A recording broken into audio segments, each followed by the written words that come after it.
CM ने 208 करोड़ की 104 योजनाओं का लोकार्पण किया। 424 करोड़ की 152 परियोजनाओं का शिलान्यास किया। सीएम बोले, यूपी की बेटी पारुल चौधरी और अनु रानी ने एशियन गेम्स में दुनिया में यूपी का नाम रोशन किया है।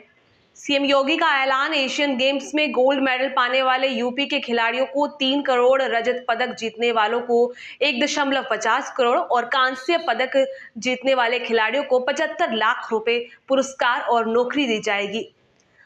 पारुल और अनु को बनाया जाएगा डिप्टी एसपी। यूपी में जो महिलाओं की सुरक्षा में सेंधमारी करेंगे, उससे भी पाताल से ढूंढ लाएंगे। नारी सुरक्षा से रामराज स्थापना की शुरुआत की जाएगी। यूपी में 2017 से पहले थी अराजकता, अब दंगाई मांगते हैं तख्ती डालकर जान की भीख। नारी शक्ति वंदन महिला सम्मेलन में महिला लाभार्थियों को भी मंच पर बुलाया गया। दीपावली पर लाभार्थी महिलाओं को फ्री गैस सिलेंडर दिए जाएंगे। 2017 से पहले गुंडा राज था, अब राम राज्य है। सीएम ने लाभार्थियों को सौंपे चेक व योजनाओं की मकानों की चाबी भी दी गई। 2014 से पहले आतंकी घुसपैठ करते थे, सरकार की नीतियां ठीक नहीं थी। अब सरकार महिलाओं को ध्यान में रखकर स्वावलंबन सम्मान की योजना बना रही है। मुख्यमंत्री के कार्यक्रम में आए हैं, यहाँ महिला शक्ति वंदन कार्यक्रम हुआ है। जी सर। तो यह कार्यक्रम के बारे में बताइए, कैसा लगा, उन्होंने क्या महिलाओं को संदेश दिया, आपको जो कितने का चेक दिया गया, किस योजना का? बहुत अच्छा लगा। और जो हमारी दीदियों को मदद मिली है, 51 करोड़ का चेक मिला है। जो रोजगार कर रही हैं, कोई अचार का काम कर रही है, कोई पापड़ का काम कर रही है और कोई सरफ का काम कर रही है, उनकी आर्थिक स्थिति ऊपर उठाने के लिए 51 करोड़ का सीसीएल का चेक मिला है हमें, जो 6 लाख का सीसीएल होता है। इससे कितनी महिलाएं लाभान्वित होंगी, कितनी महिलाओं को रोजगार मिल रहा है? इसमें 850 एसएचजी के लिए दिया है, जिसमें 10 महिला भी हैं, 15 भी हैं और 12 भी हैं। ठीक है, धन्यवाद। बढ़ने, उसकी सुरक्षा, उसके सम्मान और उसके स्वावलंबन के लिए पूरे समाज को खड़ा होना चाहिए। जिस दिन नारी गरिमा की रक्षा हो जाएगी, अपने आप निवेश आ जाएगा, अपने आप विकास हो जाएगा, अपने आप ही रोजगार का सृजन भी हो जाएगा। और वही परंपरा आपने यूपी के अंदर देखी होगी। आखिर उत्तर प्रदेश तो सत्रह के पहले बीमारू था ना, ये तो बीमारू राज्य था। यहाँ तो अराजकता की स्थिति थी, दंगे होते थे, अव्यवस्था फैलती थी, बेटियां स्कूल कॉलेज नहीं जा पाती थी। 17 के बाद आपने दंगा देखा, दंगा समाप्त। अब दंगा नहीं होता यूपी में। अब यूपी में दंगा समाप्त, दंगाई गले में तख्ती लटका करके चलते हैं, जान की भीख मांगते हैं, क्योंकि उन्हें मालूम है जब मातृशक्ति जागरूक होगी तो महाकाली, मां लक्ष्मी, मां सरस्वती के स्वरूप में समाज को फिर सही मार्गदर्शन देगी। और यही रूप यह शारदीय नवरात्रि के अवसर पर प्रधानमंत्री मोदी जी के प्रति आभार और अभिनंदन व्यक्त करने के लिए एक नारी शक्ति वंदन अधिनियम के प्रति कृतज्ञता ज्ञापित करने के लिए सम्मेलन यहाँ आयोजित हुआ है। इस अवसर पर बुलंदशहर और प्रदेश भर की सभी बहनों का अभिनंदन करते हुए, प्रधानमंत्री मोदी जी के प्रति आभार व्यक्त करते हुए 700 करोड़ रुपए की इन परियोजनाओं के लिए जनप्रतिनिधियों को धन्यवाद और आप सब बुलंदशहर वासियों को हृदय से बधाई और शुभकामनाएं देते हुए अपनी वाणी को यहीं पे विराम देता हूं। धन्यवाद। जय हिंद, जय जय श्री राम।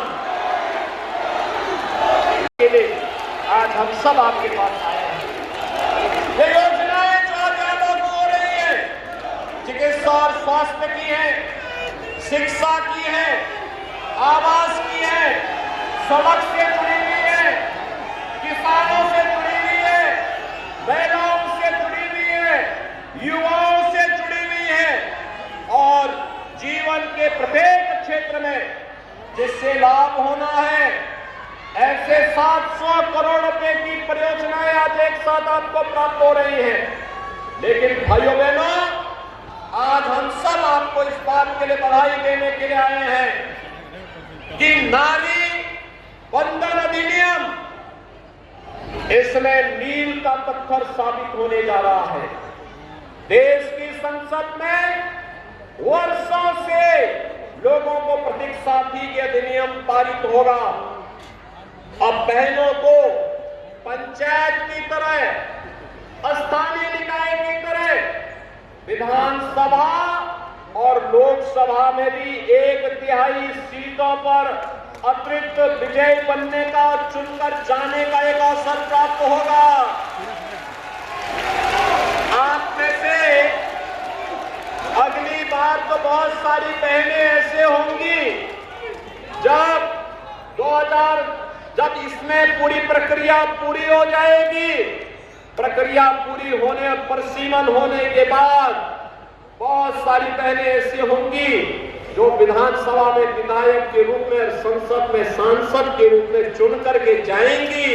भाइयों बहनों, इसके लिए अभी से प्रधानमंत्री मोदी जी के प्रति आभार व्यक्त करने की आवश्यकता है, जिन्होंने आधी आबादी के सम्मान को और उनकी गरिमा को बनाए रखने में इस अधिनियम को पुरजोर तरीके से लग करके आपका सम्मान बढ़ाया है, आपकी गरिमा को बढ़ाया है और लगातार 9.5 वर्ष से जो इस अभियान के साथ लगे हैं कि योजनाओं पर व्यक्ति नहीं, जाति और मत और मजहब नहीं, बल्कि सबका समान अधिकार होना चाहिए। आखिर बताइए ना, एक बेटी की कौन जाति होती है? एक बहन की कौन जाति होती है? एक गरीब माता की कौन जाति होती है? वह तो सबकी है, सबके प्रति उसका वात्सल्य है, सबके प्रति सम्मान रूप से उसका स्नेह प्राप्त होता है। इसलिए इसको जाति के दायरे में बांट करके नहीं, जो लोग नारी गरिमा और सम्मान पर सेंध लगाते थे वही इसको बांटने का कार्य करते हैं। और इसीलिए तो हमारी सरकार ने कहा, डबल इंजन की सरकार ने कहा, नहीं, बहन, बेटी और मां को बांटो मत, उसका स्नेह समान रूप से प्राप्त होता है।